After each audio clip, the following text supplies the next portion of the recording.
With the price of silicon chips still rising, a major car maker says that its new cars will go up in price at the end of this year. Although the extent of the price rise is still unclear, economists say the move could trigger a wave of price rises across the auto industry. One of the biggest hitters in the auto industry has just launched its first 100% electric car, and an equally shocking announcement has come out hot on its heels. All its new cars will get pricier at the end of this year.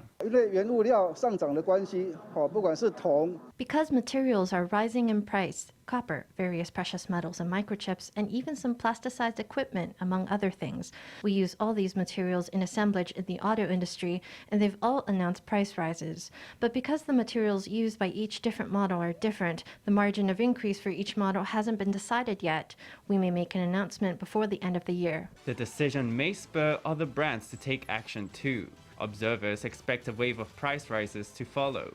The auto industry is dealing with continually rising costs in materials, logistics, and labor. Microchips from major chip makers like TSMC, UMC, VIS, and Powerchip are getting more expensive, and semiconductors for chips and detection devices represent 35% of the manufacturing cost of a car. With demand outstripping supply, experts say price hikes were inevitable. We